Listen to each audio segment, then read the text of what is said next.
What's going on, my friends?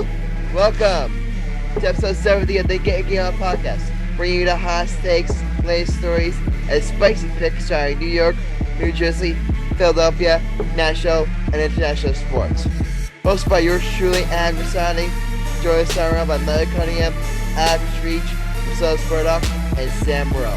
You can listen to the podcast right now on SoundCloud, Apple Podcasts, Spotify, Google Podcasts, and YouTube. Also, be sure to follow us on Twitter at GetYourGameOnP. With all that said, it's time to get your game on. Yo, guys, I have one thing to open the show with. One question for y'all, and that question is, how's everyone doing? Is everyone still warm? That sounded so wrong in so many levels. How did it sound wrong? 5 dudes, and you just said, "How? I hope you're staying warm." The way how you said it sounds wrong. Yeah, I'm staying real the only warm. one that caught Adam, I'm staying real warm. Don't worry. I'm staying real warm. You know why I was saying it was because around our area we all got hit by a massive snowstorm. Marcellus is got hit by a massive snowstorm. Storm right now. He's up in warm South Carolina. He ain't getting no snow. That's why he's staying out there. That's the main Marcellus. Oh, Marcellus, you ain't get hit with any snow? He's in South Carolina, dude. No, I didn't. No, actually, good for you. What's it called? Actually, this Friday we're supposed to get hit by like a polar scape, so we're supposed to get like a lot of snow. Plus, it's supposed to be like negative degrees. I mean, we didn't get too much up here. I mean, we got like what was it, 6 inches, I think. I shovel. I mean, I honestly shoveled there. It wasn't the worst shoveling experience I've ever had. I definitely dealt with worse, but so it wasn't too bad up last year was worse. But down towards south, like it was like much worse. Like, Alex, how did the snow get you? We definitely got at least 7.5. Oh wow! Oh wow! How was shoveling? Did you shovel? Or does John do the shoveling? I think the total amount was 8.2. They have some that TCNJ. They have like the Ewing, the TCNJ school like maintenance is shovel. Okay. Which is bullshit because they never shoveled my house. Giggity. Well, Adam, that would be an interesting job for me. I'd be interested in doing that. Adam, you probably raise your prices high. That's why I can't ask you to shovel it. That is true. You'd be too expensive. All right, guys. You know what I'll open this show with? I'm so mad that we don't have Chris on this episode because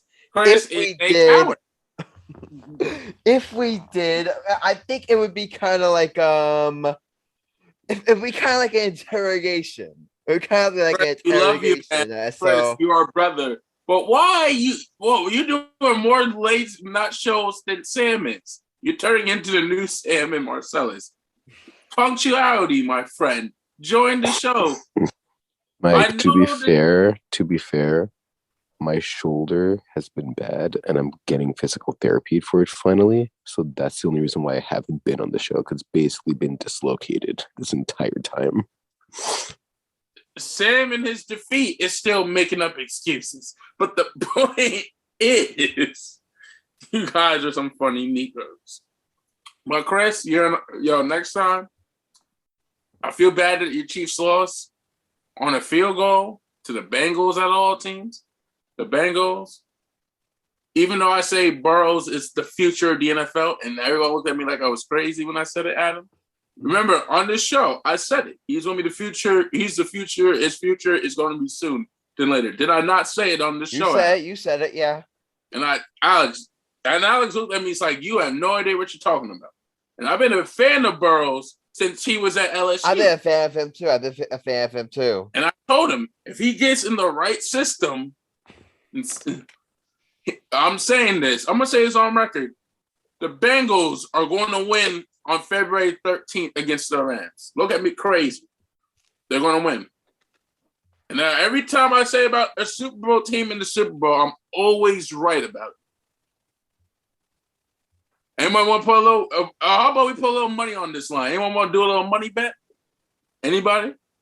I'm broke, what? so good luck. Sam is cheap. I forgot. Marcellus, you want to put a little money action on this, Mr. FanDuel? I would. On what? On the Bengals win the Super Bowl. We'll get to that later on when we get to our Super Bowl preview, but we're just focused on this game right now. Like, obviously, the Bengals upset the Chiefs 27-24 in the AFC Championship game, and my takeaway from that game, guys, was the Chiefs have no one to blame but themselves, because we were watching that game. I'm pretty sure all of us watched that game. By the second half, we all thought it was over. I remember I was watching that game with my dad, and then my dad told me, like, when do you think the Chiefs are going to pull their stars and rest them? And I told him, you don't do that in a playoff game. You don't do that in a playoff game. But it just goes to show you where we all thought that game was. Everyone thought that game was going to be a blowout. And the moment the momentum started to change was during the end of the first half. When the Chiefs failed to score there, and they did that awful play, and they failed to score, that ultimately was the momentum shifter. And we are, I mean, most of us in this on this podcast, I don't know about Sam here, but most of us in this podcast, I would say, are Patrick Mahomes fans. We love watching Patrick Mahomes. We're like, he's a stud, but I'm sorry, guys. The second half, Patrick Mahomes did not have a great game. First of all, Patrick Mahomes played like shit that second half, and I love Patrick Mahomes. I'm thinking you gave him all that 10-year billion contract. I think it was a little too much for him right now. I think it's a little too much. It wasn't too much, but that's a debate for a different day.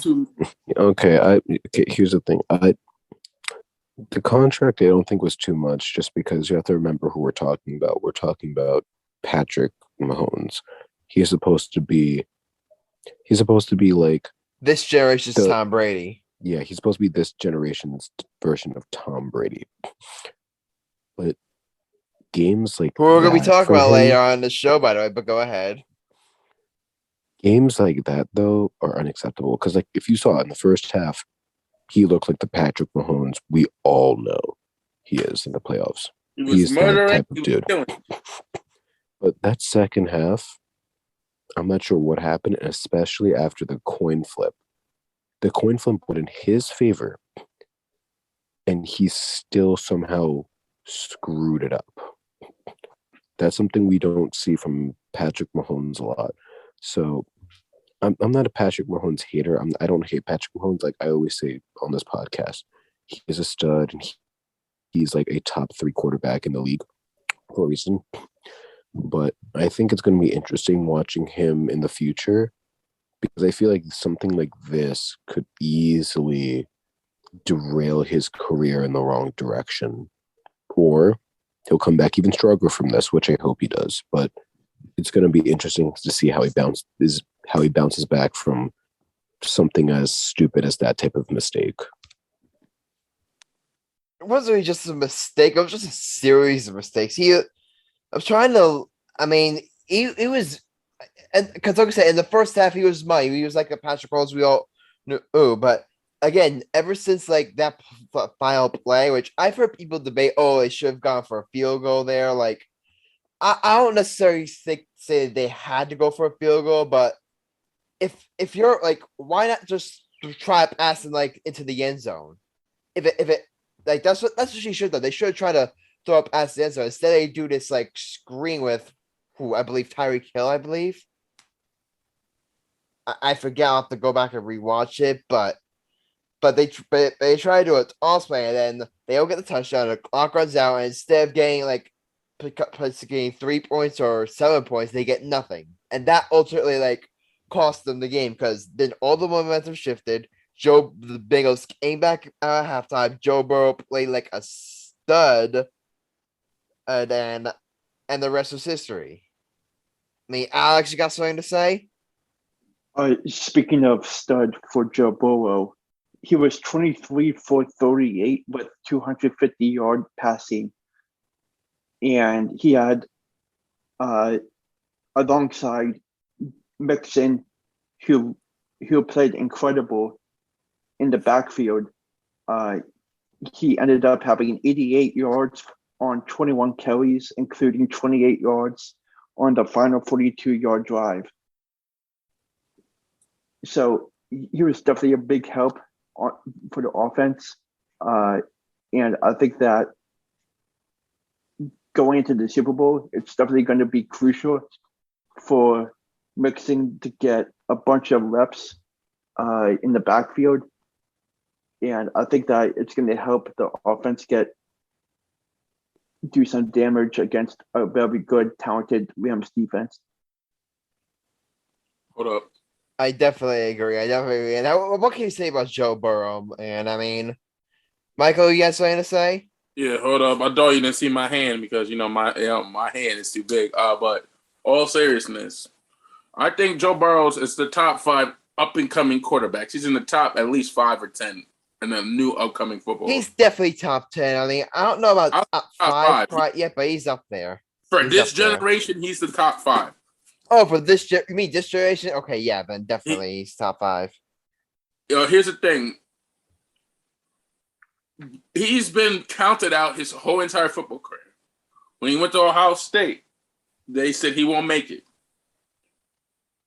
I think his last year. They never say he wouldn't make it. They just chose Dwayne Haskins for him.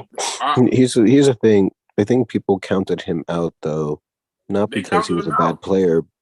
Here's the thing. The reason why people counted him out though wasn't because he was on a bad player. It was because he was playing for Detroit, which we all know is a terrible team. So. What are you talking about? No, he played for Detroit and then went to the Bengals. Correct? Or am I thinking of someone else? You're thinking of Matthew Stafford. Matthew Stafford was with so the Lions, and then he went to the Rams. No. Sam, just put your mic on mute for right now. You're in timeout. You're in timeout. Go in timeout. All serious. Sorry. Actions have consequences here on the Getting Your Podcast. That is a clip. But all seriousness, Joe Burrow has been counting out ever since his career. I'll say even over Dwayne Haskins. But I think LSU made him the GOAT. He won championships in LSU. And I think, this is his second year in the league? And he's already going to the Super Bowl with the Bengals. Just picture it. 2 years ago, the Bengals didn't even make the playoffs. They haven't made the playoffs since 1990. When the 2 greatest wide receivers in that season with Ocho Cinco and Terrell Owens on their team, they didn't even make it to the playoffs. I'm just saying. Burrows is probably top 5 quarterback in this generation.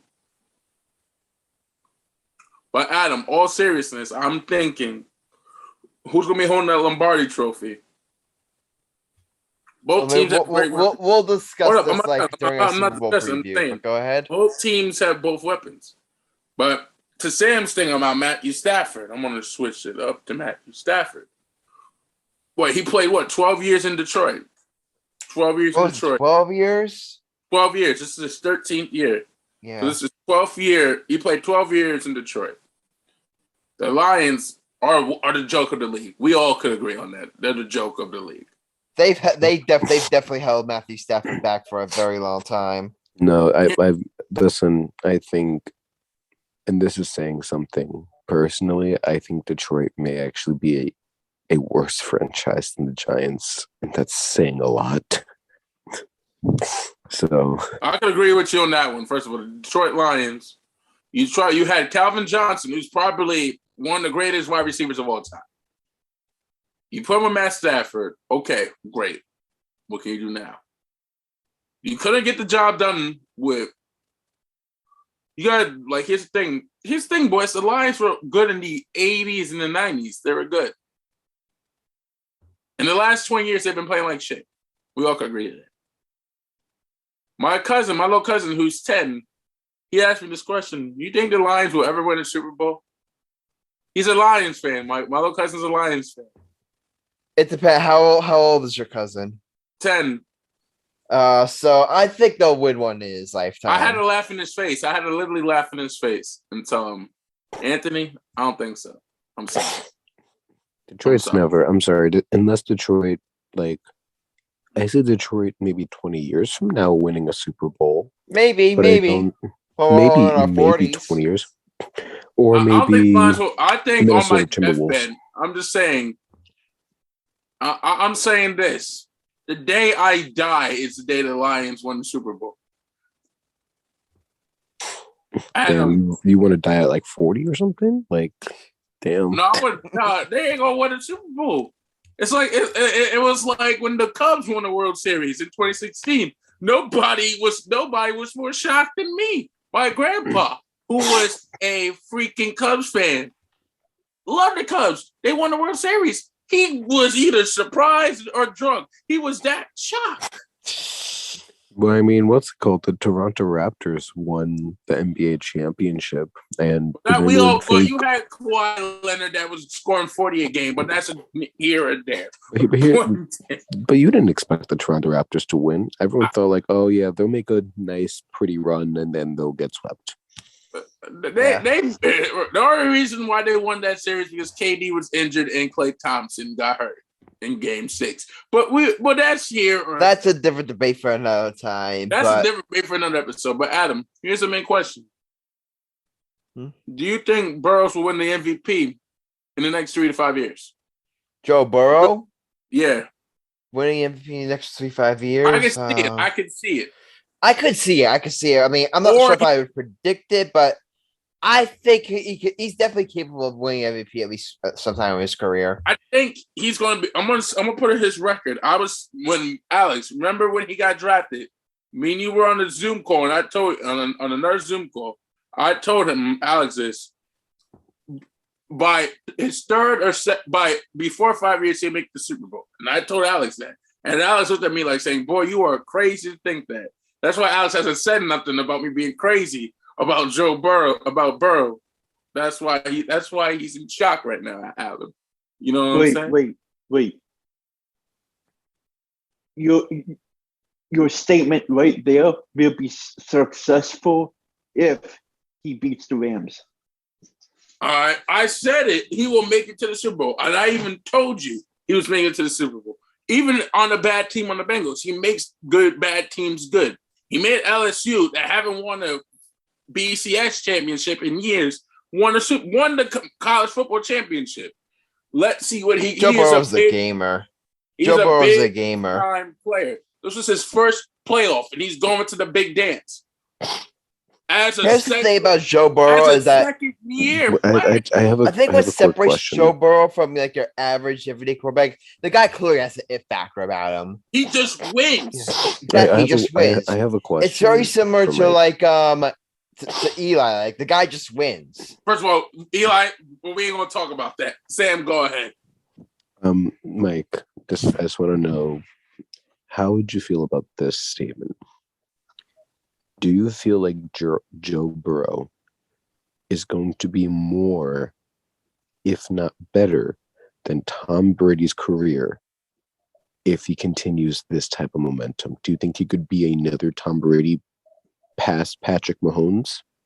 Or do you think he's going to be one of those players where it's like, he's very good, he's like an all-star, he can win MVP, but he's not like that type of quarterback? I think, hold up, let me explain. There's no right or wrong answer. He has done something that rare players do. You know, Patrick Mahomes did this, and we all say he became the Tom Brady of the generation. You know what I mean? Adam, go back to your statement about Mahomes being Brady of the generation. Did you just say that before, right? Yeah. Here's the thing. Burrows, in his first ever playoffs, did something that Mahomes couldn't do. Take a terrible, terrible team to the Super Bowl. He has a 50% chance of winning the Super Bowl right now. It's 50-50. Whoever enters the Super Bowl has a 50% chance of winning. We all can agree to that. Am I right? I mean, it's not that black and white. But it's not 50-50. It's more like 80-20 in favor of the Rams. But go ahead. It's 50-50 chance. I'm just saying that. But the Rams are the odds-on favorite. But if you enter the Super Bowl, you have a 50% chance of winning, and you have a 50% chance of losing.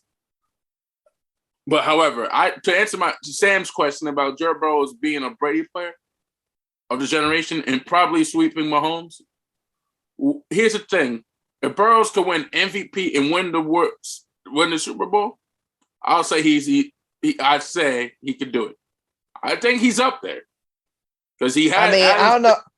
I mean, you said he had the it factor. You said he had the it factor. He does. He definitely has the it factor about him. I mean, I think he'll be I think he'll go down as one of the best quarterbacks of his generation. I think he's definitely on his way to doing that. But when you see like the Tom Brady category, you're saying that he could be like, oh, I think he could be elite. I think he could be elite a top 5 or top 10 quarterback. I'll say he's a top 5, but he probably is. But here's the thing. We had a lot of great quarterbacks to come in this league in the NFL. This is like what? The NFL has been around since the 50s and 60s. Yeah. So you have great quarterbacks. We have there have been a ton of great quarterbacks in NFL history, especially as of late. But here's the thing. Quick question for Adam. I just want to make sure before you continue, Mike. Go ahead, babe. Didn't the Giants have a chance to draft Joe Burrow? No, they didn't. No, they didn't. I just want to make sure before I lost my They had a chance to draft Justin Herbert, which I'm still mad about. I mean, here's the thing, great. The only reason they did is because they just drafted Daniel Jones the year prior. Here's the thing, Adam. At that time, he actually thought Daniel Jones was good. Greatest draft quarterback class. No. He was in a great quarterback class. Besides Trevor Lawrence, the year after. Joe Burrow is known for taking bad programs and bad franchises to championships. He just did with Cincinnati and he did with LSU. Could he be 2 for 2 with it, Adam? February 13th, 2021 in Los Angeles, California. It's definitely going to be a very, very interesting storyline to watch. I mean, that's all I can really I'm gonna say now. this. Get your game on the episode of the Super Bowl that day when we cover the Super Bowl episode after the Super Bowl. I'm going to say this on record. God talking to God. I believe that Burrows is holding the Lombardi Trophy at 11 o'clock Eastern time. Dig it. Spoilers there. All right, so what's it called? I never had a spoiler rule there. It's kind of like an unofficial rule, but if I did, that's clearly breaking it. I don't give a damn. I changed the game, baby. I changed it, and I got the background to proof. Okay. What's it called? All right. Thank you for tipping your hand there, Michael Cunningham. I could definitely use this against you during our betting contest. So, moving on to, you guys have anything left to say about the AFC Championship game? I mean, Marcellus, I don't think you've had a chance to speak yet. Yeah. What are we talking about again? AFC Championship game. We're talking about both championship games, but specifically AFC right now. The Chiefs. Yeah, that was a crazy game. I respect Joe Burrow, man. I didn't think he was gonna get it done. It's not easy to beat Patty at all. So I mean, I thought it was a really good game. I think Super Bowl is gonna be a really good one. It also proves that for all the people who was claiming, the NFL overtime rule is like so unfair. I think this game shows us to pump the brakes a little bit here. Now we got a debate about the NFL overtime rules in another episode, but I think people will react that as if the coin flip winner just ultimately decides the game. Did you guys are watching the game, like when the Chiefs won the coin toss, the crowd literally erupted. Did you guys hear that? Yeah, but they got was it an internet? The crowd literally erupted. They thought that Chiefs are going to win this. And you know what happened? The Bengals defense made a play. They intercepted the ball. Why couldn't for the Bills fans that were upset at the NFL overtime rule? Why to the Bills defense? Why not make a play and stop Patrick Mahomes? Because the Bills aren't that good. The Bills are overrated. They couldn't stop Patrick Mahomes. Obviously, they're overrated. Exactly, but you get my point, Sam. You get my point. It's just. I get your point. It's like, here's the thing.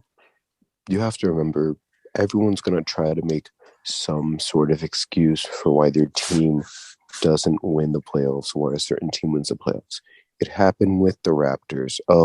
They happened with the Raptors where they were saying, if Clay and Durant played, the Warriors would have won. It happened with it happens all the time in basketball. It even happens in baseball. In baseball this year, it happened where it's like, the only reason why, what's going on in the background?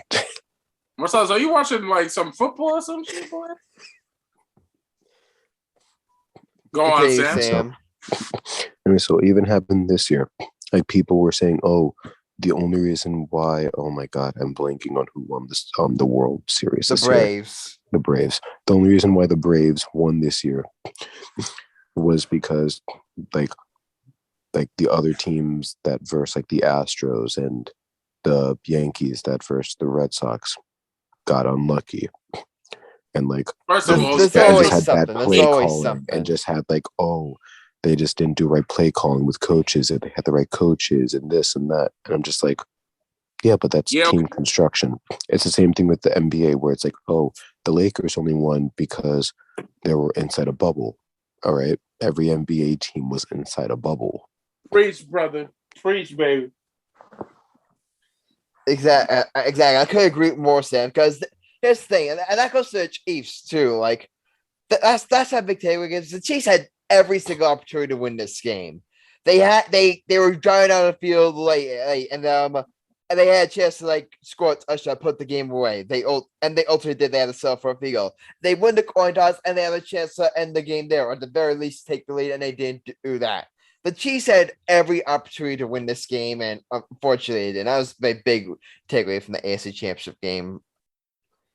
But you guys ready to move on to the AFC Championship game?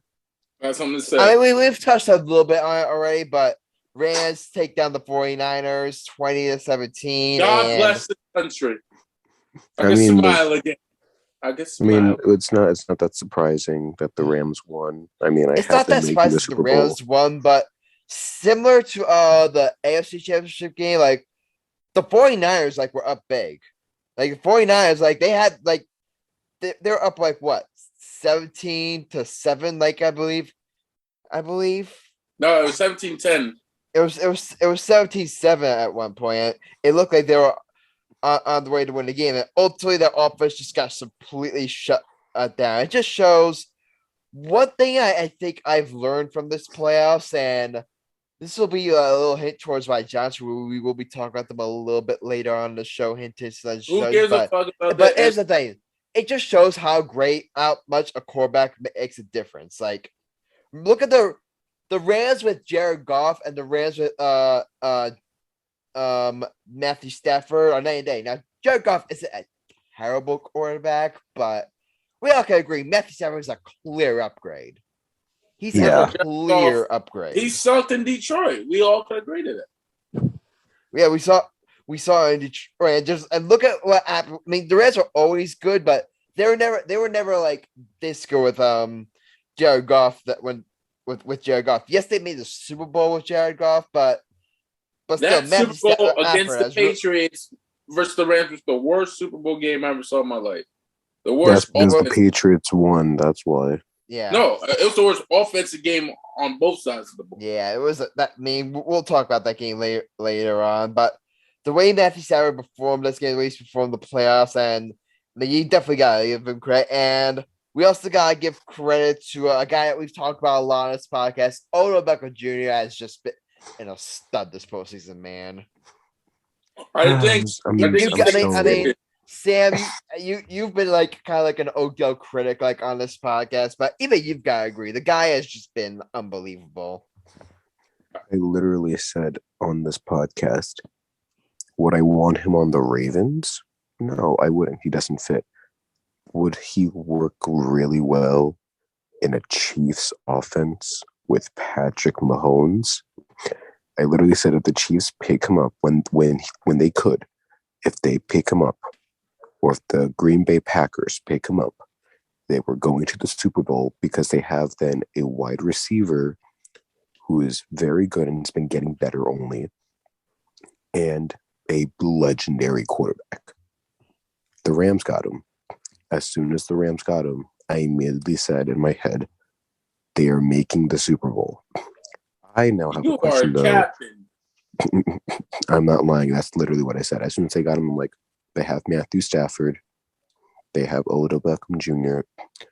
They're making the Super Bowl now because they have a very good quarterback and a very good wide receiver. Now, my question to you guys is this. Because I saw this question on ESPN, and just to me personally, I found it kind of blasphemous. Oh, God. So, here's the question. Okay, this should be good. Do you think that the Rams are now a super team? Hold No. up. No, they're not a super team. On that one, I'm going to sit this one out. I thought I was just... Sam, I'm assuming when you say you found blasphemous, you're in agreement with us, right? I'm assuming that, right? Yeah, because if the Rams are a super team, two of them said, "Oh yeah, the Rams are a super team," and I'm just like, "How are the Rams a super team?" Like a super team is like, they have a super team would be like if you had Patrick Mahomes, Cooper Kupp, prime Antonio Brown, prime Adrian Peterson. Adam, we agreed not to mention that man's name on our podcast. Remember? Who? Antonio Brown. Remember, we agreed not to mention him in any shape or form. We call him Player X. His new name is Player X on our podcast. But ever since he did what he did, no. He is Player X. He doesn't deserve a name shout. I'm not trying to move on from that needless interruption, but you get what Bagel said. That's the definition of like a super team, of like an NFL super team. If you have like Ray Lewis on defense and Richard Sherman and Aaron Donald, like that's like the definition of a super team. Brian Urlacher, you forgot to mention Brian Urlacher. And either that, I feel like having a super team would be like the only real super team that I could think of in the past, like in the NFL, was the Patriots dynasty. That's the only thing I could think of that was even close to a super team. Hold up. And even that, like with how much parity there is in the NFL, it's pretty much next to impossible to like create a super team. The only super team in the NFL. Adam, the only super team you said was the Patriots? The only thing close was the Patriots. I gotta say the shitty Browns had a good super team on paper. They had OBJ, they had two best running backs in Nick Chubb. Wait. You're saying a team with Baker Mayfield would be a super team? No, I'm just saying he had weapons. I was this close to getting up and leaving. On paper, without Mayfield, he had the best wide receivers in the game. And Landry, and one of them in Landry and OBJ, and the best two running backs with Kareem Hunt and Nick Chubb. So we all can agree Nick Chubb is the best running back in the league. We all agree. He's up there. He's up there. And he's the best running back in the league. Saying the Browns are a super team, that's a stretch. That's a stretch. Adam, you have to remember who you're talking to, Adam. You're talking to the same person that said Jenkins' college basketball shot to win the finals is not even top 5. But we ain't gonna talk about that. We ain't gonna have this discussion. I do not want to be up till 2 o'clock in the morning. Thank you very much. I will never say it because he chucked up a shot. That's what counts. We're not gonna have this discussion. I do not want to stay up all night. He chucked up a bloody 3. But we ain't gonna talk about it. Isn't this amazing? I just caused the chaos of the group, and I sit back and relax. Sam is basically chaotic neutral, basically. That's what we've learned. He still has acne from the size of Korea, but we ain't going to talk about that. But moving on. All right, but...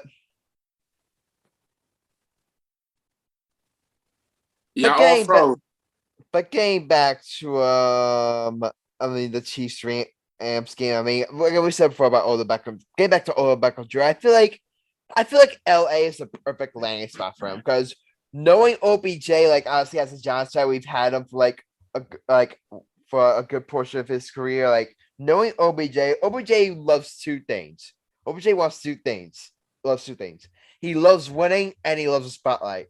The Los Angeles Rams provide both. They're in LA, one of the biggest cities like in the entire country, and they have a team that is obviously on its way to Super Bowl. Even beyond Beckham Jr., Cooper Kupp, they got a bunch of studs on defense. Jalen Ramsey, Aaron Donald. They have a stud quarterback in Matt Stafford. That Rams team is just loaded.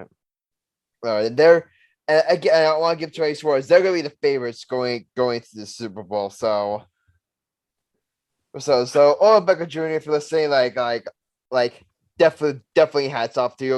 I mean, I have been critical of OBJ like in the past, but you just have to with the way he's performed this season, you have no choice but to tip your hat to him. You have no choice but to tip your hat to him.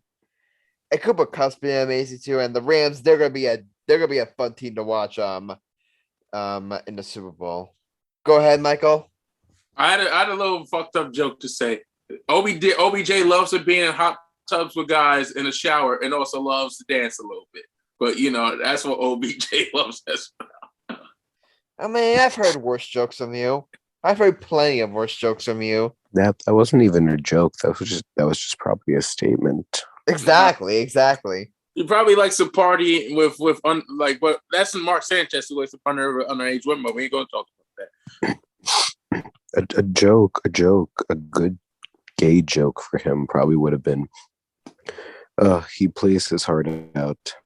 Now we're just waiting for him to play his heart out the closet. Oh, so.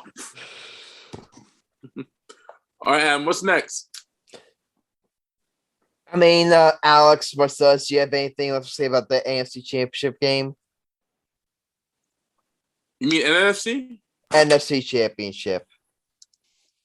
Adam, I'm certain you got COVID and you're forgetting things now. You may have COVID. I said NFC, clearly. You said AFC first. I said NFC. You clearly misheard me. Go ahead, Alex.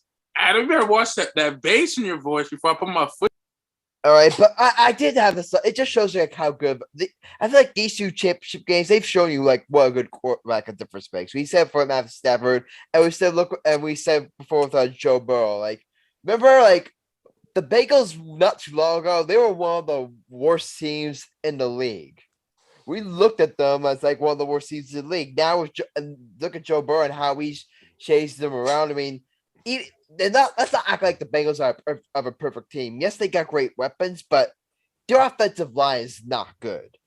The offensive line is not good. And Joe Burrow still finds a way to make it work. And he has a center from college. He had the center that he was a snapper in college. True. But you get the point I'm trying to make. Like it shows like how much like the quarterback position matters like in the NFL, and it just shows you again like Jimmy G just if Jimmy G is probably the worst quarterback. If you're trying to win a Super Bowl, like great quarterback like Jimmy G probably just isn't good enough. Jimmy G is probably the worst starting quarterback in the league. I'm sorry. That's a stretch, but okay. Stretch. He's the worst starting quarterback. You mean of all time? Nah, just right now. Of all time, that's one that played in the Super Bowl. I mean, Tim Tebow was pretty bad, but I'm talking about that played in the Super Bowl. That had a Super Bowl appearance. Tim Tebow never had a Super Bowl appearance. Wait, are you saying who I think you're saying? Who?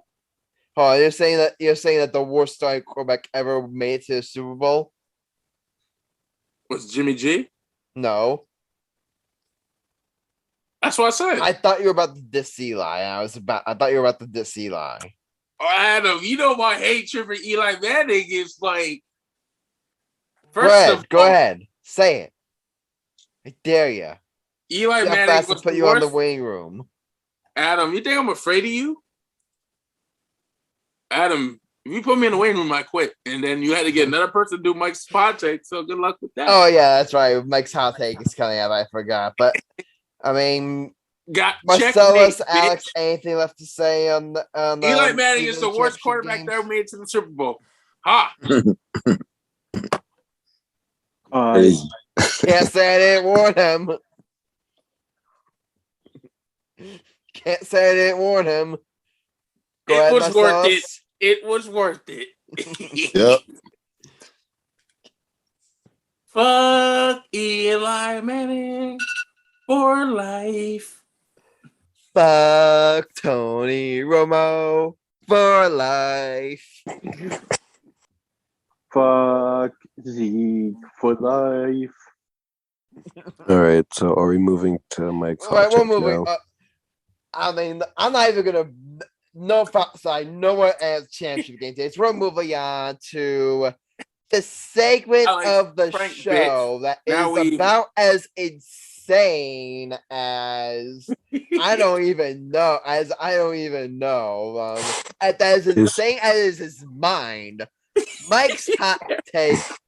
Mike, can you take it away? His hot take is like how Patrick Mahomes played during the coin flip trash. You know what my hot take is, boys? Let's put some respect on Burrow's name. Let's put some respect on his name. Can we put some respect on him? I mean, we just did for like a half an hour, maybe a little bit more, but go ahead. Nah, like, here's the thing. People were saying he won't make it as a quarterback. His whole college career. Didn't do well at Ohio State. Goes to LSU for 2 years. Starts his last season. And he's killing. Wins the NBCS championship. Comes to number 1 pick. Had an injury, and I've been a fan of his ever since he was at LSU. He should, like, I was telling people this. He is going to win a championship. And one of my buddies who lives in Louisiana told me that, we ain't going to win anything with Joe Burrow. He's overrated. And now he's probably the best. He has to, like, a top league quarterback in him. He could do it. I think he could be a top league quarterback. Here's the thing. Every player said, he's going to be this. He's going to be that.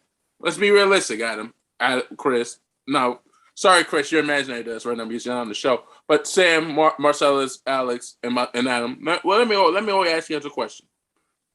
Yo, Alex, let me ask you a question. Yes. If the Eagles would have drafted Joe Burrow, do you think you guys would have been in the Super Bowl right now?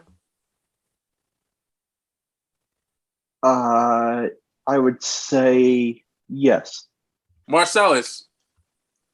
I mean, that's kind of like that's an unfair question. Actually, the Eagles would have been in position to draft Joe Burrow. No, but I'm saying though, Marcellus, let me ask you a question. Do you think the Jets would have did all right since they drafted Joe B? Yeah. Sam, for you as a Ravens lover, do you think if Joe B got drafted to the Ravens as a backup to Lamar Jackson, you think they would have been all right if Lamar Jackson got injured and Joe Burrow was the QB? That's a tough one just because it's like even with the offense we have, we still couldn't get that stuff. I think we would still be fine, but y'all be fine. Adam, for your G-men. I mean, for your G-men, if they would have got rid of Daniel Jones, had Joe Burrow as your quarterback, and you guys had Barkley healthy, and you had OBJ. Man, we would. If you had Joe Burrow, we would won the division this year. We would won the division this year. As I'm saying, I stand firmly on that. Is a big money player. I still feel like the Giants would have lost the series just because Ravens. I want to ask you this question. I think it's an interesting question. Who would you rather have, Joe Burrow or Lamar Jackson? All right. Are we talking? And what stage of their career, though? Are we talking about longevity or playing ability? Here's the thing. I would still choose. Here's the thing. I would still choose Lamar Jackson just because you know what you're getting out of Lamar Jackson. All right. Joe Burrow, he's still young in his career, so he could start out really good and then just plateau out of nowhere. You know you're going to at least get this type of consistency and good play from Lamar Jackson. But Sam, you just answered your own question, though. Here's the thing about, say, like if Lamar has like a bad career after this year and the next year, we don't know. Like you just said. You just said it. Am I right? No, I said he has a level of consistency that he's staying at. But however, Joe say Burrow's like still if he young in his gets hurt, career. say like if he gets hurt, if Lamar Jackson, God forbid, he gets hurt and his career just tanks. Like, because a lot of great football players had great careers and their career tanked. Carson Wentz. But, like Carson Wentz. But Mike, you can say that about anyone. Literally, you can say that about any type of athlete. Yeah, I can say Joe Burrow, because God tanks. forbid one day he gets hurt, his career flops. Yeah, that's why I'm not taking injuries into account. I'm only taking what I've seen. And can they do what I've seen at a consistent level? Okay, I just wanted to put it into a sense. You know what I'm saying? That's why I said injuries. But all seriousness, all for real, Joe Burrow, I think, has the grit of a Joe Namath. He has the throwing ability. We all can agree. He can throw that football like Peyton and Drew Brees. He got the throwing arm. We all can agree. He got his cannon is amazing. He's a great thrower of the football. He can throw that ball. Football. I think, Adam, remember how you asked me, do I think he'll be better than Mahomes? You asked me that? Somebody asked me that on the show. I never asked that. I did. I said, do you think he could be better than Mahomes and be the new Tom Brady of the generation? I seriously doubt it. And that's not to downplay Joe Burrow. Even after like this performance in the AFC Championship game, I still think Mahomes is going to be the Brady of this generation. Right, here's the thing. And I'm standing firm on that until further notice. Here's the thing. Rule number 1 in sports. Never sleep on the player. We all know that rule. That's the number 1 rule in sports. Never sleep on the player. How am I sleeping on Joe Burrow? No, How am I sleeping on Joe Burrow? You can't. I'm just saying. You just say he can't. We don't know if he could be that good. I think he's great.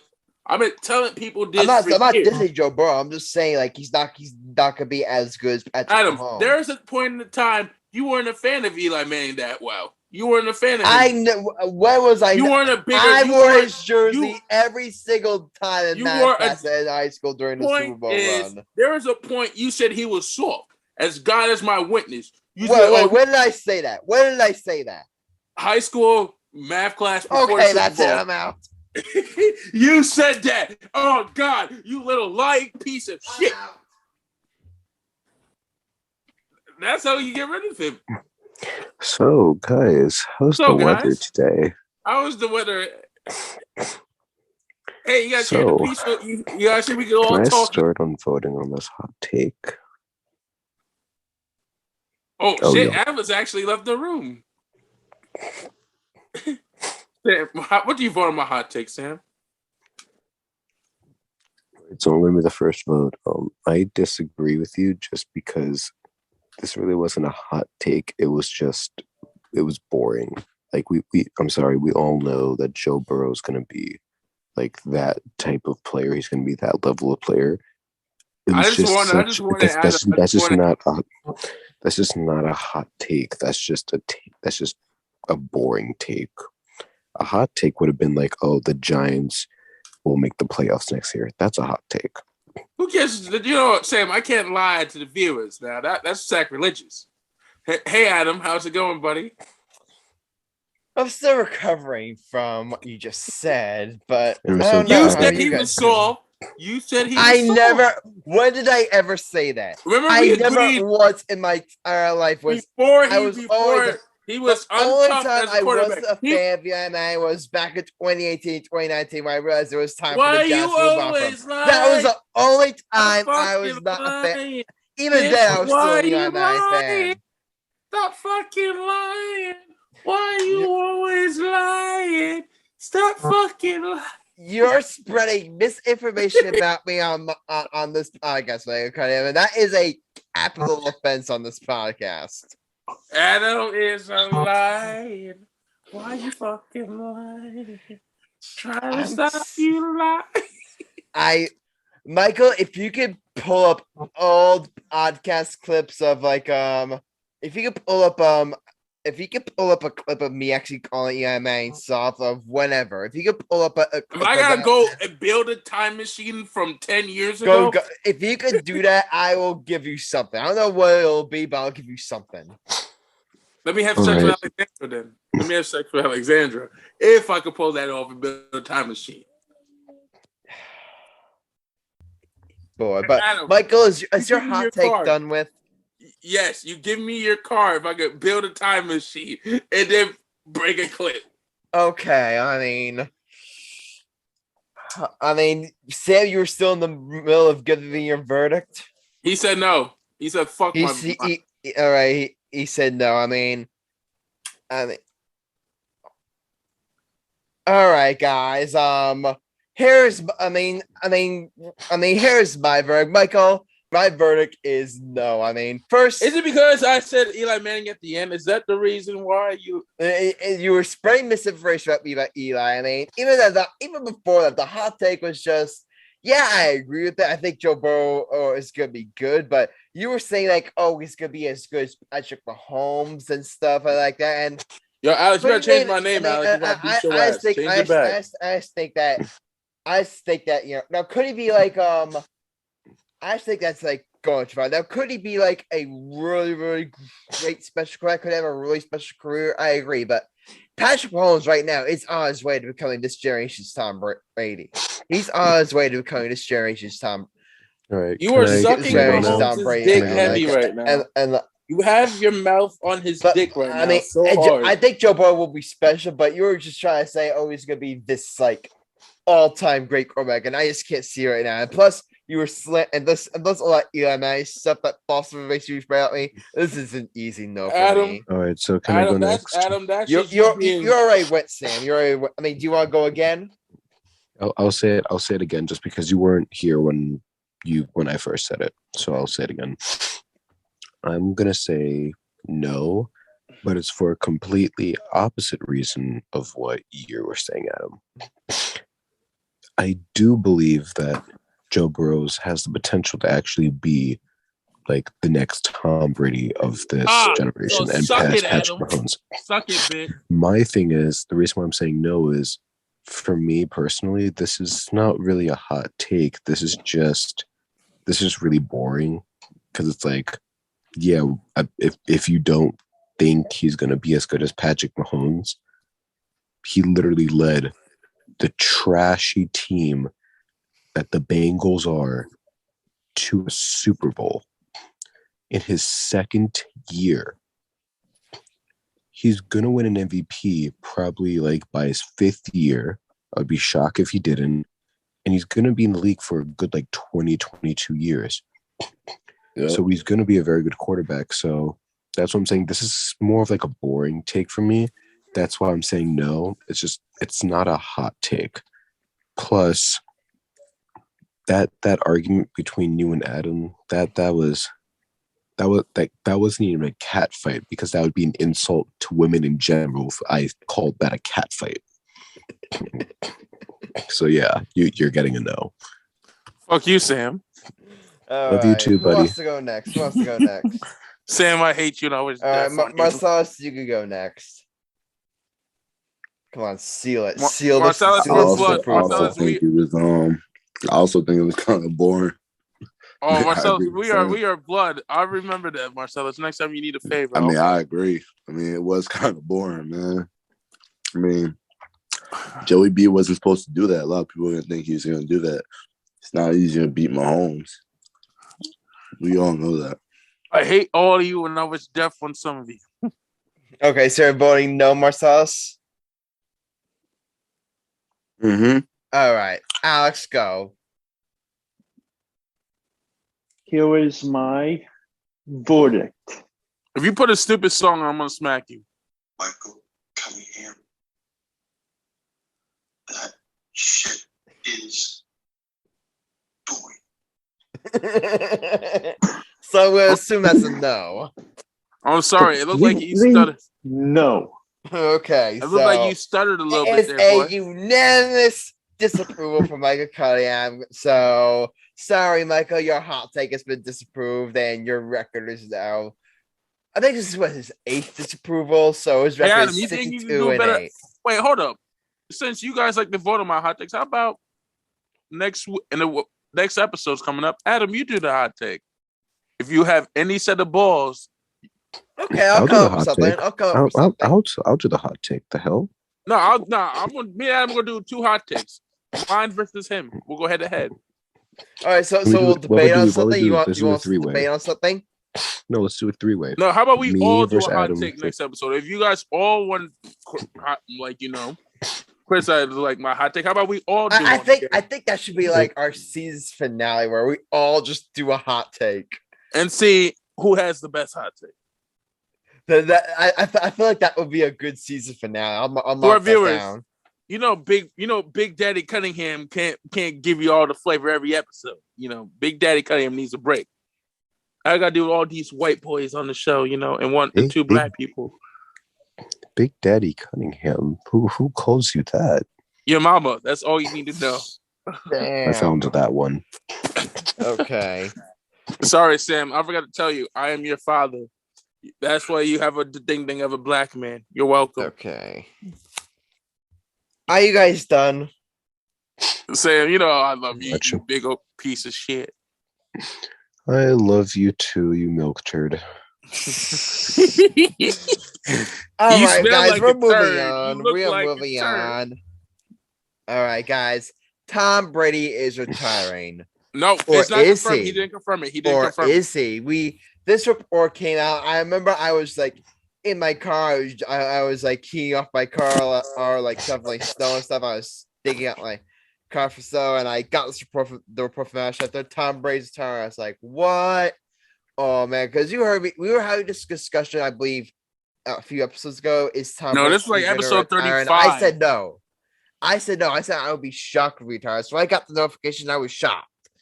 I'm like, no way. Tom Brady's retiring. A 22-year career is over. But we had a report from that show. I didn't see like that. But plot twist. I think it came from who? TB. It came from what? TB12. And by the TB12, I mean that's Tom Brady's, I believe, company, right? Mm-hmm. The report came to TB12 that and I believe was it 12 Sports? I believe was it Tom Brady's uncle? I think it's his dad. Oh yeah, his dad. That Tom Brady said that the reports are not accurate. That Tom Brady does not yet make a final decision on his retirement. Now, this could be one of 2 things. Guys. Like, number one, like it may be that Tom Brady is actually leaning towards retirement, and the only reason why like he's doing these and it could be 3 things. One, he's actually telling the truth that he's like not actually hasn't made a decision on retiring yet. That could be one thing. 2 is that he could be like that's where he's leaning right now, that he is gonna retire, and that maybe he's like putting it out there because he wants to like maybe make the official announcement. So that could be another way where Tom Brady's thinking. But guys, like I've heard this scenario. Let's say this. Let's say Tom Brady was leaning towards retiring, and then Adam Schefter like put out there like official Tom Brady's retired. You think Tom Brady's that type of dude that would just like, I'm gonna play one more season just to spite Adam Schefter in the media? Do you think Tom Brady would be the type of dude to do that? No. Here's the thing. I think Tom Brady is going to play a couple more seasons, but this is what I think he's going to do for his last season. He's going to tell people in advance, like, okay, this is when I'm retiring. So he can have a kind of like farewell season like Kobe did and like some other like sports legends did. Yeah. Because like usually that's what happens. Like when it comes to like regular players, yeah, they just retire whenever. When it comes to like sports legends though, they usually have like a farewell tour. Yeah. I think that's what Tom Brady's going to do. So Derek Jeter had one. Kobe Bryant had one. Michael Jordan had one. Like, I agree with Sam. I think to be a legend in this sport and you just retire on social media, that doesn't make your retirement worthy. Like, that's not how the greats do it. I think every great player has to have a good send off. Like everybody knows I'm a wrestling fan. For wrestling, they give you that one last pay-per-view match or have one last title run. That's what they do in wrestling. But for sports, all sports, you need to have that one last send off. We all could agree to that. Like MJ did it, Kobe did it. I remember when Draymond Green said it to Paul Pierce, and I think Paul Pierce is the most overrated NBA player of all time. But that's for near there. That, however, you had to be a great player and a respected player by all your peers and the fans to have a farewell tour in sports. And I think we can all agree to that. Yeah. Yeah. And first of all, to Paul Pierce, you are trash. But that's just a different story. We're not going to talk about that right now. But I'm thinking Tom Brady, we all could agree. We all been watching him probably since our adolescent years. The first time I saw Tom Brady, I was 5 years old. And I'm about to be 28. So for over 2.5 decades, we see this motherfucker play. From Adam, you probably watched him. You heard of Tom Brady when you were 3. Sam, you're 21, right? He's 20, I believe. I've seen Tom Brady since like 2010. Yeah, but we all, here's the thing. Let's just say we all hated this man. That's how great he was. We all hated this motherfucker on this podcast. If anybody's a Brady fan on this podcast, I'll pay him $100. Here's the thing. I mean, I would call myself a fan of him, but I wouldn't necessarily call myself I'm not a fan of him, but I'd be but lying if I said like, I we all mean, hated this man. if this is it, like he will be missed. Like the game won't be the same without him. I think we could all agree there. We all one of the best quarterbacks. We all hated Not this one of guy. the best, the best. He's the He's the greatest to guy. ever do it, and it's not even close. He's the guy. Like remember that guys, remember that strip club announcer and with Michael Cunningham where if you gave VIP access and told all the other LB relievers you can't go unless you're close. It's the same thing with Tom Brady and NFL quarterbacks. Hey, what strip club? If you put Tom Brady in the strip club VIP room and you told all the other quarterbacks in NFL history you can't go in unless you're close, no one else is getting in. He's Good point. He's the greatest of all time, and it's not. You used close. my quote. I am Yeah. so proud of you for using my quote, buddy. Thank you. Yeah, and here's the thing. That was a great quote. This is how you can tell Tom Brady's one of the best football players just in general. One of the best to ever Probably the throw one football, catch a football, whatever. This is how you can tell. Most players, this is how you can tell a great player. Most players, it's when you look at them and you say, "Oh, I like this player. I respect this player." You're showing respect to them. Let's be real. When Tom Brady versed any of our teams, there was no respect. It was just plain and utter fear. We were afraid of Tom Brady. We hated Tom Brady, but we were afraid. We were this man's gonna destroy my team bit by bit. There's one we've all exception. experienced. There's only one exception on this podcast, and that's me. Shut up, Adam. Adam, Because my team beat him in the Super Bowl twice. Eli Manning had the luckiest throw, and his receiver, which I forgot his name, David had the Tyree, that luckiest- catch. Oh my god. That's the he had most the luckiest catch. receiver of his life. You know he was lucky. Yeah. There's always some excuse when you lose. It's oh, it was luck. It was Adam, there's it was always a something. You always gotta lucky-ass bring up catch. something. You always Shut gotta up. bring up something. Nothing. The Giants won that game because they were the better team that game. They were the better team that day. And the story, case closed. Bye-bye. I was about to smack the whole white out of you because I thought you were about to say they were the better team going in, and I was about to remind you. Not going in. No, they not were- going in. I wasn't Yeah, going to say that. They were the better team that game. Okay, because I was if you remember, they were 15-0 going into that game. They were 18-0. The Patriots at 18-0, and the Giants pulled off one of the big. so sorry. I remember I was what? What was I, They were 11 or 18-0. 12 at that time? I was I'm sorry, they were 12 18-0. years old at the time. I was going nuts. My dad was going nuts. Oh my god! I mean, but it shows like how big of an impact Tom Brady has had on all of our football lives. I mean, but you got even then like the analogy you made, like when I was going into those Super Bowls, I was thinking, oh man, how are we gonna stop Tom Brady? That was just how I was thinking. That was just the mentality that you had. Like that was the mentality that you had. Like there's always that like respect that you have when your team's playing against them. And so, man, I mean, if this is it, then like I said before, he will definitely be missed. Like the game of football won't be the same without him. I mean, Alex, I'm pretty sure you could agree that your team also faced in the Super Bowl twice. Yep. Alex also has that snug smile on his face. I don't blame him though. He has that smile where it's like we don't talk about those two games. We don't talk about those two games. No, his Eagles won on that game. Won one of them. They lost the first one and what was it, 2004? And then this 2017 season, 2018, like the Eagles upset the Eagles beat the Patriots in the Super Bowl.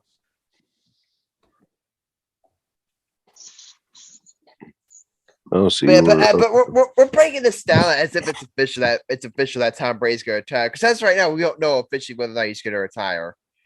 He's got 1 to 2 more seasons in him. He's either going to do a farewell season this year or next year. Yeah, I think he's either gonna retire this year or he's gonna have a farewell season this year. I think it's one of those two ways because you gotta remember, like the Tampa Bay Buccaneers, like we never really talk about this. They have some cap issues going forward, and they're gonna lose some players going forward. So how much longer they're gonna be in contention is like up in the air. So maybe Tom Brady thinks like maybe it's Tom Brady in the back of his mind thinking like, man, this may be a time where like my play like does start to decline. I don't get as much help as I used to. So those two. So maybe like Tom Brady's playing this like 40 essays where he retires as soon as he would like start declining.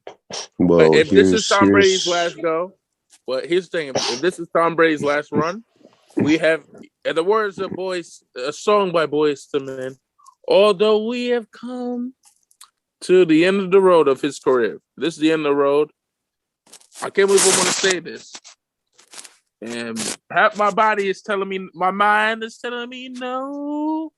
But my body's telling me yes to say this. But Tom Brady, oh, man, I'm going to feel so guilty after this. Thank you for being in our football lives. Thank you. Because you all know Michael Cunningham here is not a Tom Brady fan. Adam, yeah, you know why my top people I want to murder list. But even then, Michael, you can't deny that football won't be the same without him. Here's the thing: I like Tom Brady more than I hate Tom Brady less than I hate Jose. Adam, you know who I can't stand on this earth the most out of all sports athletes? We know it's Jose Altuve, but carry on. But you'd agree that the game of football won't be the same without Tom Brady. You'd agree there, right? If you give yep. Here's the thing. I think the only reason why I'm saying he's got 1 to 2 more years is because, let's put it like this. If LeBron has got 4 to 5 more years and that guy has been in the league for, I don't know, 3 generations now, it seems like I think Brady's going to last maybe another 3 to 4 seasons just because, don't get me wrong, football is physically taxing on the body, but it's not as taxing as basketball. So that's why I think football you can have longer careers. Hold up. You said basketball is more physically taxing on the body than football? In his position, yes, he gets tackled. Okay, in his position, okay, yes, okay. That I can respect. What did you think I meant? Okay, I thought you were about to say that. Oh, okay. What do you think? I'm glad we got that. Hell? No, I mean like in a quarterback position. it's less physically tolling on his body. The only part of his body that's like getting a huge like impact is his arm. Like his arm is gonna give out sometimes. You have to take the sacks into equation, though. You have to take the sacks into equation too. Yeah, but let's be real. With how great Tom Brady is, he hasn't gotten sacked a lot. Like he's gotten sacked a good amount, but he hasn't gotten sacked as like most quarterbacks usually do. So that's what I'm saying. He can have usually a longer career. Plus, he's just like LeBron. This man does not age. As time has gone on, he's only gotten better. Let's think about that for a second. He may have just plateaued kind of, but every single year he's gotten better and better and better. And he's old as dirt. Like the man's in his 40s, I think, maybe even 50s. Is Tom Brady in his 40s or He's 50s? 44. The man's 44. This man could probably play until his 50s, and we would still all say, oh, yeah, he's a decent quarterback to have on your team. That's what I'm saying. He's probably going to have like another. He's 2 to 3 still years. like a top 3 quarterback in the league. Yeah, and he's 44. So that's what I'm saying. It's like he's going to have a couple more seasons under his belt before he says, all right, let's retire it up. So, yeah. I do think another thing that plays to equation too is that he definitely wants to spend more time with Giselle and his family. Because I'm sure like all the seasons, of course, like he better spend time with that bitch.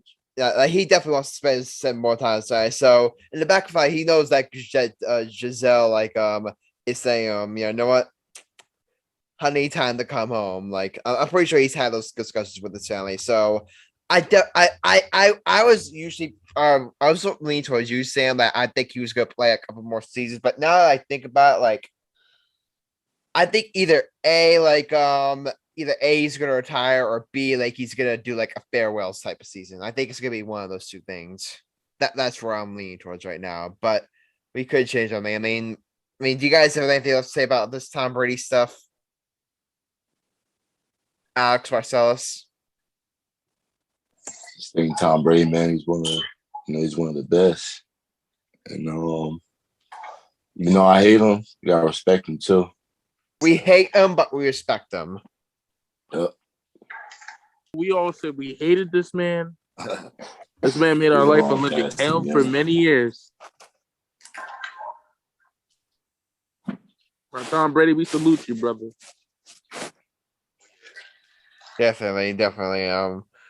Before we get to our bets, I mean, one other story here is that the Giants introduced their head coach Brian Daboll in like their introductory press conference, and I watched some of it. I unfortunately haven't finished watching it, but a couple of takeaways then from the podcast is number one, I love Brian Daboll's personality. Like I remember he's kind of like snarky to the media, but in a good way. Like I don't know if you guys saw this clip, like one of the beat writers was like late, and Brian Day was like, oh, like we just saw you got, and like was talking to he was asking questions like, oh, and Day was like, oh, like were you late? And like he was like, oh yeah, there was like some traffic, and Brian Day like went back and was, oh, he's like, oh, we're making excuses already. Shit crazy. Yeah, but he's clearly doing it like a fun way. So we're gonna stop that though.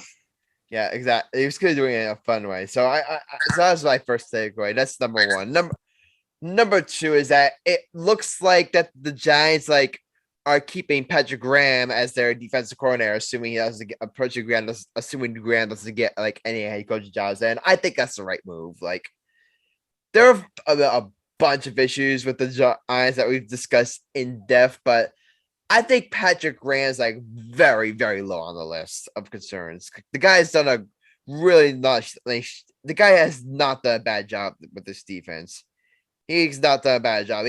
He elevated that defense to one of the better defenses in the league in 2020, and they did take a step back in 2021, but still I don't think that was the fault of Patrick Graham. So I personally like fine with the Giants keeping Patrick Graham as defensive coordinator. And number three, the big takeaway here is that we obviously speculate what are the Giants going to do at quarterback and what are the Giants going to do at quarterback. And it really does seem like that the Giants do plan on bringing back Daniel Jones in 2022. And we've discussed this before on the podcast. I mean, Sam, you weren't here, but I personally don't hate it. Because with the way this quarterback class is upcoming, there's no slam dunk candidates. There's no really attractive, quarterback candidate. So I think you roll the dice with Daniel Jones with one more year and then you see what you do and see where we are in 2023. Either you stick with Daniel Jones if he proves himself, or you draft a quarterback in next year's draft class where CJ Stroud and Bryce Young and a bunch of other studs are coming out there. So I think that's ultimately going to be the Giants' quarterback plan, and I personally don't hate it.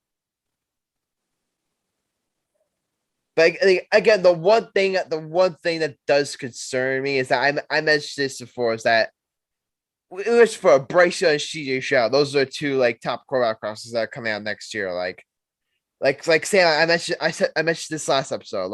Let's say that's the Giants' plan, and then they roll down. Let's say they do plan to draft the quarterback in 2023.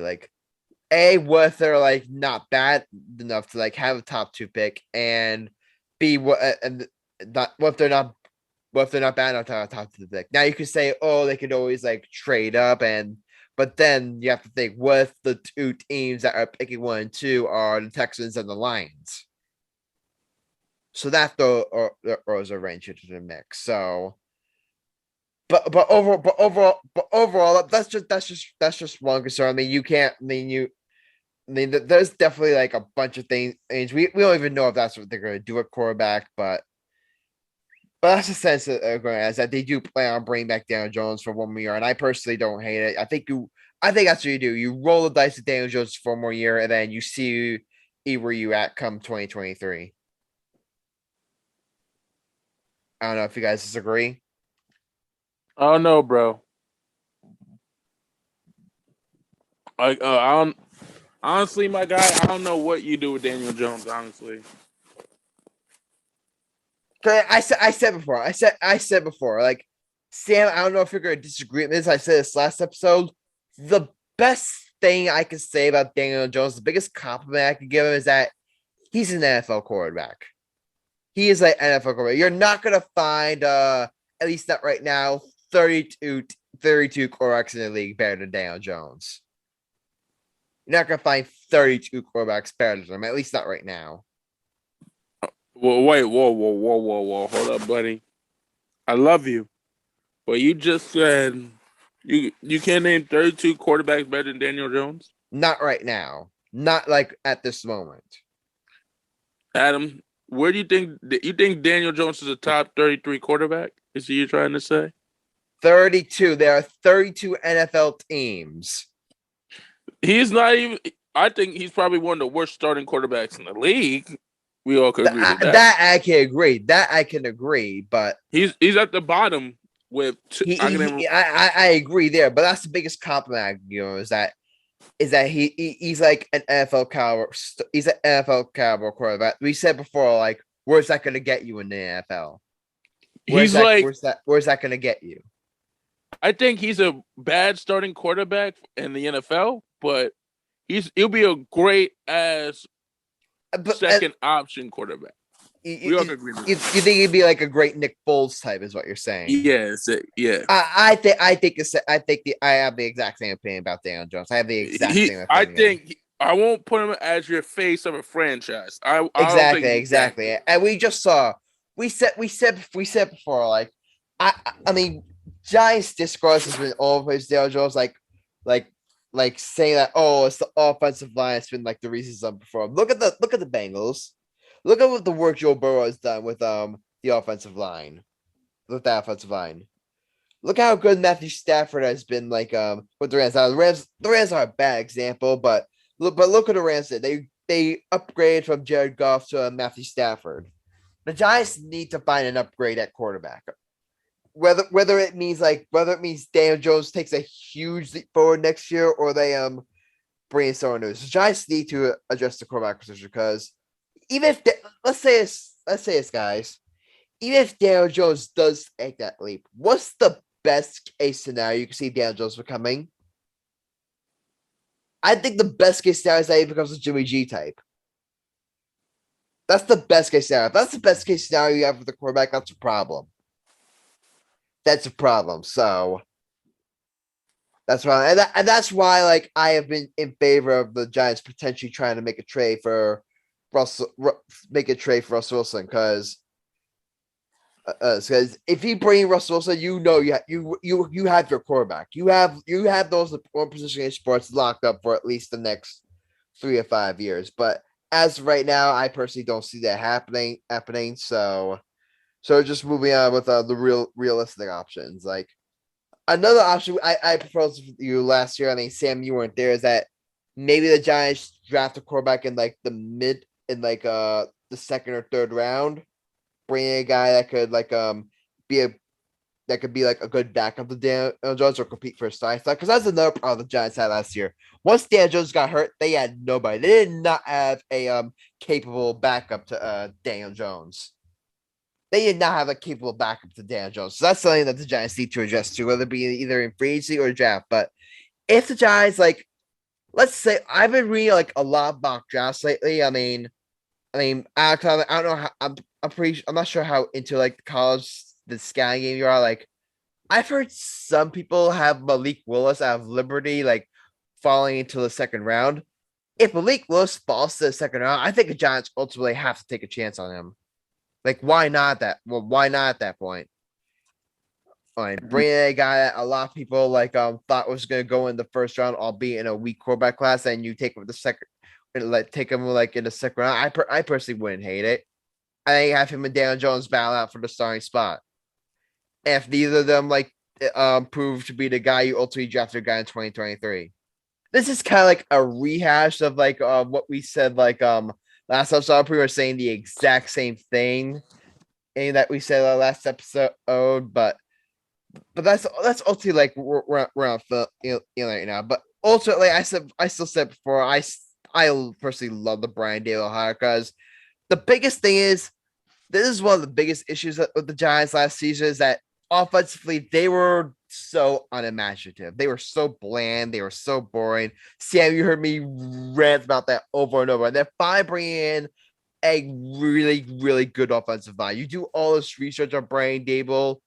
He's a great offensive resume. Look at the work he did with Josh Allen. Remember, Josh Allen coming out of college was not the most hyped up prospect, and he was awful his rookie year. He was much better his second year, and then look at the leap he took. Yes, you gotta give Josh Allen all credit and wolf at, but you gotta assume Brian Daboll has had something to do with it. Yeah, I agree with you. This is a step in the right direction for the Giants. Yeah, we've never got your opinion on the Daboll hire. So Sam, if you want to take a minute to give your opinion on the hire. Not really. It's just it's a good hire that I'm not used to because the Giants kind of suck. So just the fact that we got a good hire and that we're going in the right direction, that kind of just that's a step in the right direction for the Giants. A big step in the right direction. Yeah, because there's reason for optimism finally. Now we just need to get a good quarterback and we'll make the playoffs. Exactly. And the good news for the Giants, I feel is that it's gonna take a season or two to get things the right direction, but I don't think it's gonna take too long for them to get things the right direction. Hi, John Barati there, walking past Actrice in the background, but I don't think it's gonna take too long because look at the division they're in. Look at the division. There's no powerhouse in the NFC East. Whoa, sorry, Michael, but the Cowboys are not a powerhouse. What I mean by that is that there's no Kansas City Chiefs. There's no Buffalo Bills.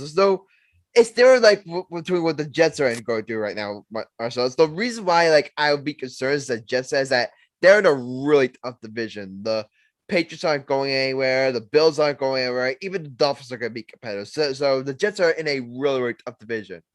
with the Giants, like there's no powerhouse in the team. Fuck you.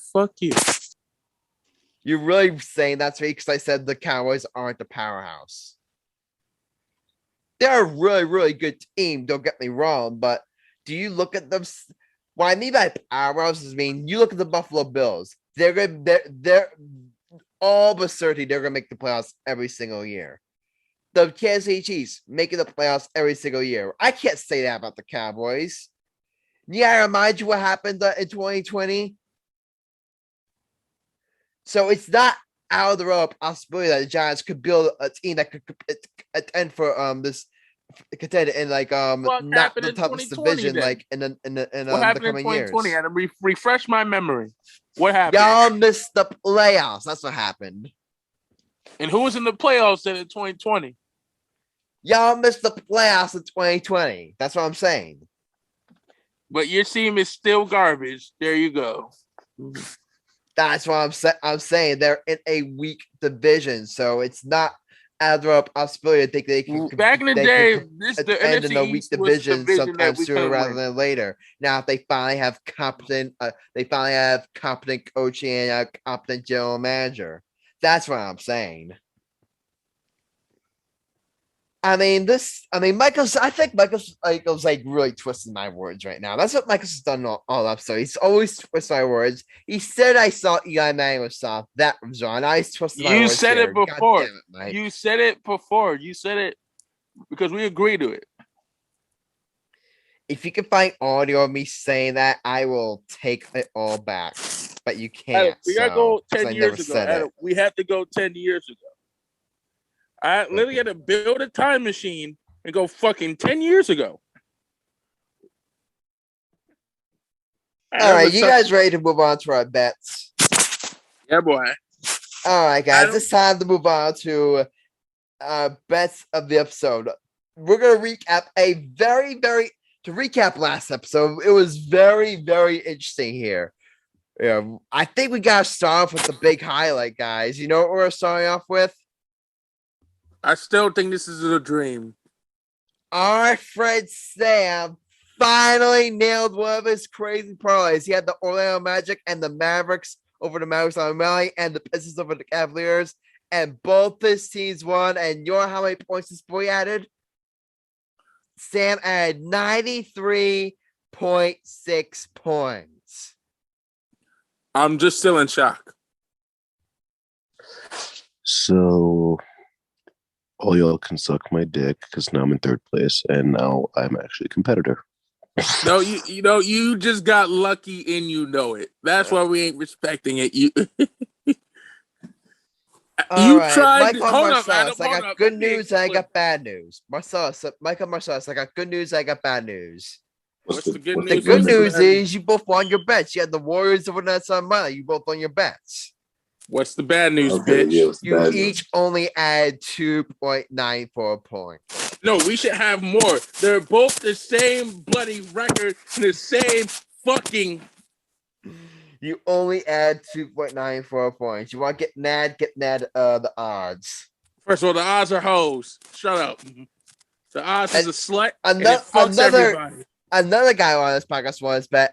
Alex had a big time parlay. He had almost of a Kansas State on the money line and the Nuggets over the Bucks on the money line. He nailed his parlay. He would have added 48 points, but due to the penalty they gave him, he only added 24.11. Alex, you never should have cheated, brother.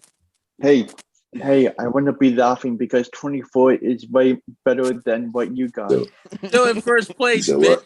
Adam, who's in first place again? We'll get to the standings, but Chris lost his bet. He had Adam, who's in first place? Kentucky on the money line, and Grizzlies over Wizards on the money line, and Chiefs over Bengals on the money line. His parlay was like the Dexter, and I am super mad about my bet, guys. First place. I am super mad about my bet. You want to know why I'm mad? I had the Rams over the 49ers on the spread, and Beckham Jr. over on the receiving yards. Beckham Jr. smashed the over on the receiving yards. The over was 54.5. He smashed that. And the Rams beat the 49ers. I should have won my bet. You want to know why I lost, though? Why? the spread was 3.5, and the Rams only won by 3. You never should have took the bet. You shouldn't took it on the money line. You would have won. Dear Rams, all you had to do was score one touchdown at the end instead of settling for a field goal, and I would have won my bet. All you had to do was score a touchdown instead of a field goal. All Cup had to do was just walk to the end zone, that amazing play, and I would have won my bet. But instead, y'all had to settle for a field goal. Really? So, Adam's so mad. Rams, if you're listening to this, I'm mad at y'all. Mad at y'all. No, you gotta give him the turkey of the week. Okay, we'll give him the turkey. But to give it up there on the standings, it's very, very interesting here. Mike, your man ringleader, you remain first place, 31-38 record, 382 points. I made second place, 30-39 record, 351.65 points. But in third place is Mr. Samuel Morell, 30-39 record, 333.28 points. Bet. He took the dumbest bet, and he hits it. He's in third place. This is some bullshit. Okay, this is bullshit. Sam, do you want to respond? Sam, you just lucky. You can't say shit. You're a lucky son of a bitch, and you know it. All right. No. Sam, you know you lucky. You are the most luckiest bastard in NBA history right now. You fucking lucky bastard. Fuck you. Can I start with my bets? I already know mine. Okay. Alex remains in fourth place, 27-42 record, 330.49 points. Chris falls all the way from third place to fifth place, 31-38 record, 328.04 points. And Marcellus, my friend, I'm sorry to say this, you fall to last place. You kicked my cousin out the nightclub. 36-32 record, 285.94 points. At least Marcellus was in the club in fifth place. He was in the club. Now you kicked him out. Like, goddamn. He's in last place. I'm in VIP chilling with Jesus Christ and Kobe. Adam, you're trying to get into VIP. No, wait. Adam, you're in VIP, but you can't get bottle service. Sam is trying to get bottle. Trying to get VIP. Alex is in the club buying women drinks. Chris is buying drinks. Just trying to it's got in. He had to pay a fee, and Marcellus is trying to get into the nightclub. So that's how it feels like right now. We got to get Marcellus in the club. You know what I'm saying, Adam? I'm getting bottle service in VIP. You're trying to get VIP. You're in VIP, but you can't get no bottle service. I think it's weird. I think it just proves. I think it's weird. Marcellus is the only one of us with the winning record. He's in last place. Adam, if we were doing winning records, you'll be in last. You know that, right? Exactly. No, Alex would be in last. Marcellus is like, I wish I can kill you all right now. That's what he's really thinking. But Adam, do you have Chris's bet? We have Chris's bet. He's taking Grizzlies money line and Desmond betting on the over for points. This man, we have a rule on Chris taking the Grizzlies every episode. You should talk, Mr. I'm taking the Knicks and Julius Randle on the over every episode. Hey, I haven't did that all year. Thank you. Yeah, because Julius Randle has proven to himself not be very good. That's why. Okay. The Knicks may be getting Russell Westbrook, so shut it. They're not going to get Russell Westbrook. How much you gonna bet? I'm going to say this. Adam, you know me. All my predictions are always good. Only have one bad prediction on the Lakers being bad. Anything else is correct. Watch. All right. I'm going to go first here, and I'm probably going to end up regretting this bet because this team that I'm picking right now has not been good all year. They just lost a very, very disappointing game that I watched, but I really want to find a way to jump Michael Cunningham here.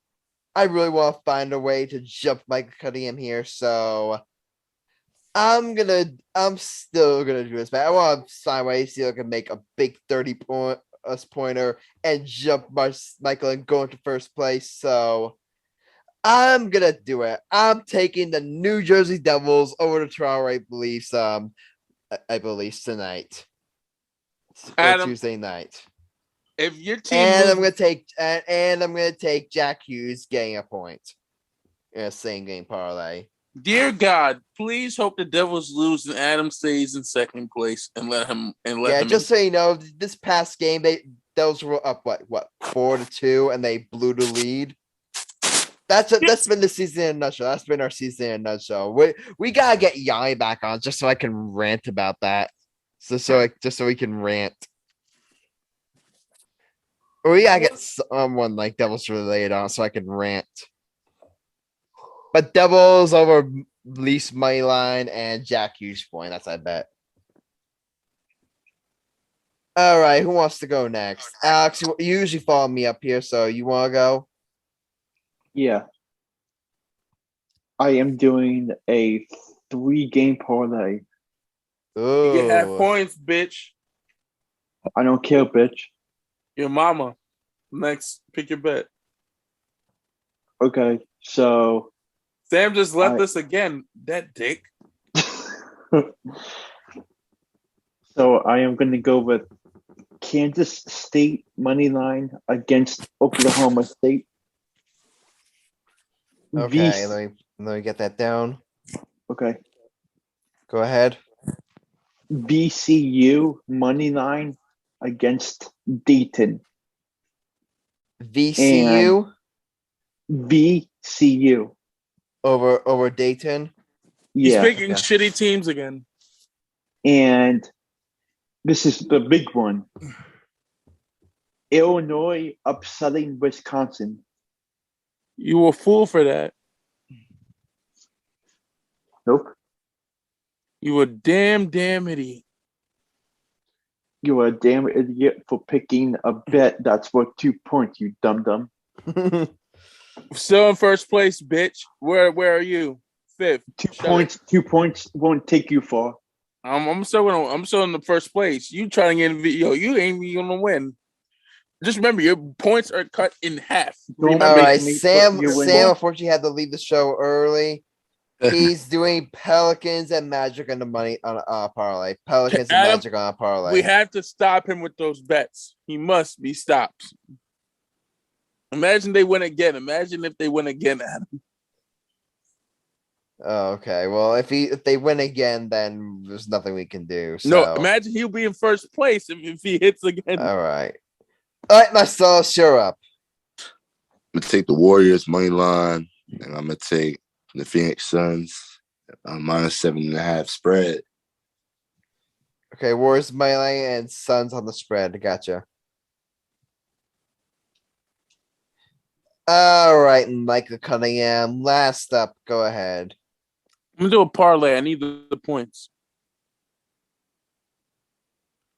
I'm gonna do Warriors versus Spurs. I'm gonna do a 3-game parlay. Hold up. Oh, my favorite rivalry comes on Saturday, boys. And I've got to do a bet for Saturday at 6 p.m. Saturday, 6 p.m. Not for this episode, but our next Come episode. on, Adam, please. You can, our next episode, I promise you can do it. Motherfucker, Adam. Even if we don't do an episode in time, I'll mark it down for you. How about that? Motherfucker. Alex, what is the greatest college basketball rivalry in sports history? North Carolina against Duke. You already know where I'm going with, Adam. But unfortunately, that's for Saturday, so you gotta pick something else. Fuck you. Pick something else for this one. All right. Fuck you, Adam. Fuck you. Fuck you. Fuck you. Fuck you. Okay. Oh, I'm gonna go head-to-head against Chris. My Knicks at home against the Grizzlies. Oh, Knicks are playing the Grizzlies. Oh my God. I think I'm confident with my Knicks. We at home.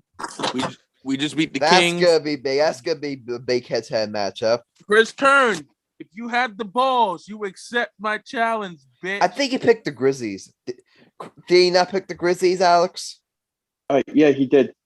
Oh man, A's ticket doesn't being a door, so that's gonna be a big game to watch.